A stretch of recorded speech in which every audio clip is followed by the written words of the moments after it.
পার্টির পর তিয়ানজিয়া তাকে পুরনো জায়গায় দেখা করতে বলে। সেখানে গিয়ে তিয়ানজিয়া তাকে ইচ্ছে করে খোঁচা দেয়।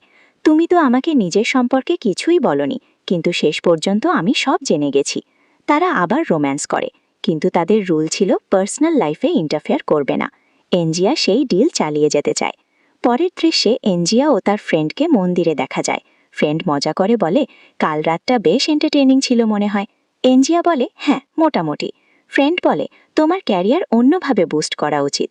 এনজিয়ার টাকার দরকার ছিল, তাই সে তিয়ানজিয়ার সাথে ডিল করেছিল। এমন সময় তিয়ানজিয়ার কোম্পানি থেকে তার কাছে জব অফার আসে। সে ভাবে এত ভালো অফার পেলে তিয়ানজিয়ার কারণে তা ছাড়বে না।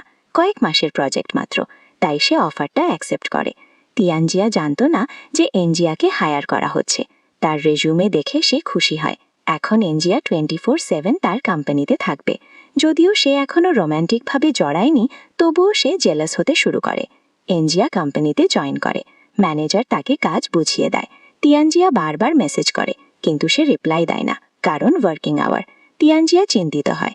সে সেক্রেটারিকে বলে, ইন্টারপ্রিটার ডিপার্টমেন্টে এত ওভারওয়ার্ক কেন? সেক্রেটারি বলে, এই প্রজেক্ট খুব ইম্পর্ট্যান্ট, নতুন ইন্টারপ্রেটার, তাই কাজ বেশি। আপনিই তো তাড়াতাড়ি শেষ করতে বলেছিলেন। তিয়ানজিয়া বলে, এত ওভারওয়ার্ক করানো যাবে না, কাজ এখনই বন্ধ করাও। এনজিয়া কাজ শেষ করে বেরোতে গিয়ে দেখে একজন আরেকজনকে আক্রমণ করছে। সে সাহায্য করতে যায়। আহত লোকটি ছিল ফেমাস অভিনেতা রোহান। এনজিয়াও একটু আহত হয়। গার্ডরা হামলাকারীকে ধরে নিয়ে যায়। রোহান এনজিয়াকে হাসপাতালে নিয়ে যায়, বিল দেয়। সে কৃতজ্ঞ ছিল। এনজিয়া বলে, এত করার দরকার নেই। রোহান বলে, তুমি যা বলবে আমি করব, তুমি আমার প্রাণ বাঁচিয়েছ।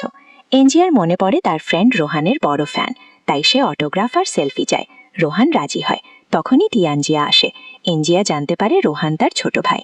তিয়ানজিয়া ফর্মালি বলে, তুমি আমার কোম্পানির এমপ্লয়িও, তোমার হাসপাতাল বিল কোম্পানি দেবে, আর বোনাসও। রোহান ডাক্তারদের সাথে কথা বলতে যায়। তিয়ানজিয়া রাগ করে বলে, আমার মেসেজের জবাব দিচ্ছিলে না কেন?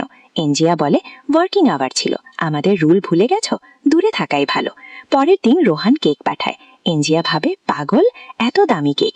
অন্যদিকে তিয়ানজিয়ার মা বলে, তুমি 28 বছর, বিয়ে করো। সে ভাবে, বিয়ের দরকার কি? তবু এনজিয়ার কথা মনে পড়ে। পরে এনজিয়া ফ্রেন্ডদের সাথে ক্লাবে যায়। সেখানে তিয়ানজিয়া ও রোহানও ছিল। রোহান এনজিয়াকে প্রপোজ করার প্ল্যান করে। তিয়ানজিয়া জেলাস হয়। রোহান জিজ্ঞেস করে, আপনি কি এনজিয়ায় ইন্টারেস্টেড? তিয়ানজিয়া চুপ থাকে। রোহান এনজিয়া ও তার ফ্রেন্ডদের জন্য ড্রিঙ্ক পাঠায়। ফ্রেন্ড খুব এক্সাইটেড হয়। এনজিয়া যেতে না চাইলেও যায়। বন্ধুরা রোহানকে খোঁচা দেয়, প্রপোজ করবে না। এনজিয়া অবাক হয়।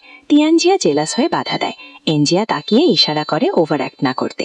তিয়ানজিয়া চলে যেতে যেতে এনজিয়াকে বলে, যদি না চাও আমাদের ব্যাপারটা কেউ জানে